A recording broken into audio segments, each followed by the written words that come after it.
Good morning dear students. आज मैं आप लोगों के बीच क्लास 10th की केमिस्ट्री का भारती भवन पब्लिकेशन की बुक का रिव्यू करने वाला हूँ। ये बुक ए.के. सिंह के द्वारा लिखी गई है और ये बुक बहुत ही सिंपल है, इसलिए आज भी ये बच्चों के बीच बहुत ज़्यादा पॉपुलर है। इसकी सिंप्लिसिटी ही इसकी पॉपुलैरिटी का रिप्रेजेंटेटर है। तो चलिए आज इस बुक को हम लोग देखते हैं। इस बुक का नाम foundation science chemistry for class 10th है। जैसा कि मैंने बताया कि आप लोगों को कि इस बुक के राइटर अवधेश कुमार सिंह जी हैं, जिनका शॉर्ट फॉर्म में नाम मैंने ए.के. सिंह बताया था। इस बुक में कंटेंट्स में देखा जाए तो चैप्टर्स को कुछ इस प्रकार से डिवाइड किया गया है: periodic classification, elementary idea of bonding, chemical reaction, acid base and salt, metal and non metal, compounds of common use, कार्बनिक कंपाउंड और carbon compound, conservation and management of natural resources.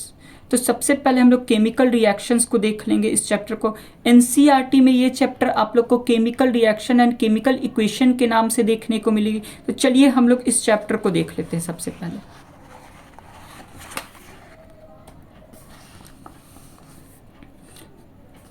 तो डियर लर्नर्स, आपके सामने chapter chemical reaction and chemical equation है, जिसको NCERT में chemical reaction and chemical equation के नाम से दिया गया है। सबसे पहले इसमें आपको इंट्रोडक्शन देखने को मिलता है, उसके बाद आपको केमिकल रिएक्शन की डेफिनेशन देखने को मिलेगी, उसके बाद उससे related terms for example reactant, product देखने को मिलेंगे और इसी तरह से ये आगे चलता है। इसके बाद आप देखें तो कैरेक्टरिस्टिक्स ऑफ केमिकल रिएक्शन आपको देखने को मिलेंगे।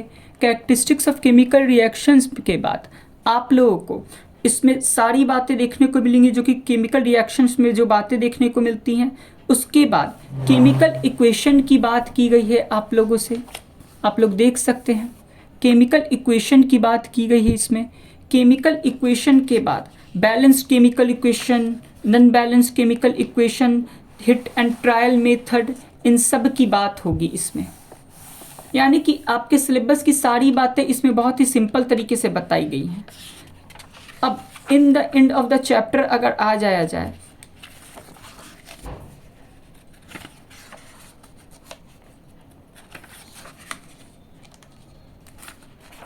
तो चैप्टर के एंड में आपको पॉइंट्स टू रिमेंबर देखने को मिलते हैं। उसके बाद आपको सबसे पहले MCQs देखने को मिलेंगे। एक्सरसाइज में सबसे पहले आपको MCQs देखने को मिलते हैं, मल्टीपल चॉइस क्वेश्चन। उसके बाद फिल इन द ब्लैंक्स हैं, फिर उसके बाद ट्रू एंड फॉल्स स्टेटमेंट्स के लिए स्टेटमेंट्स आपको चूज़ करने हैं। उसके बाद वेरी शॉर्ट स्टेटमेंट्स आते हैं, वेरी शॉर्ट क्वेश्चन है। उसके बाद शॉर्ट आंसर क्वेश्चंस हैं और शॉर्ट आंसर क्वेश्चन के बाद आपको लॉन्ग आंसर क्वेश्चन देखने को मिलते हैं। तो यही है इस बुक की ऑर्गेनाइजेशन। इस बुक की स्पेशलिटी ये है कि इस बुक के एंड में आपको प्रैक्टिकल्स भी दिए गए हैं। जी हाँ, बिल्कुल आपने सही सुना, इस बुक के एंड में आपको प्रैक्टिकल्स भी दिए गए हैं और मैं वो आपको दिखाता हूँ एक बार कि कैसे इस बुक में आप लोग के लिए सिंप्लिसिटी के लिए प्रैक्टिकल्स को भी इंक्लूड किया गया है। तो आप लोग देख सकते हैं इस बुक में कि आप लोग को प्रैक्टिकल्स देखने को मिलते हैं। मैंने जैसा कि आप लोग को बताया कि इस बुक में आप लोग को प्रैक्टिकल्स देखने को मिलते हैं। तो आप लोग देख सकते हैं सबसे पहले डिटर्मिनेशन ऑफ पीएच है, ठीक है ना। उसके बाद आप लोग देखेंगे तो वाइवा के क्वेश्चन कुछ दिए गए हैं ताकि जब आप लोग ओरल या वाइवा देने जाए तो उस समय आप लोग को प्रॉब्लम ना हो। उसके बाद study of acid and bases second experiment है। इसी तरह से सारी बातें दी गई हैं, यानी कि आप लोग को क्लास 10 के लिए प्रैक्टिकल्स भी इसमें मिल जाते हैं।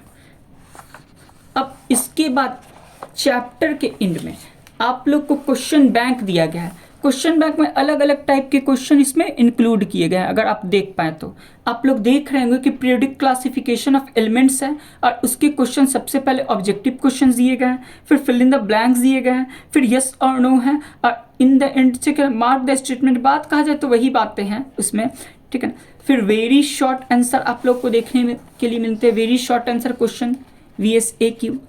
उसके बाद शॉर्ट आंसर क्वेश्चंस हैं और इन द एंड आपको लॉन्ग आंसर क्वेश्चंस देखने को मिलेंगे।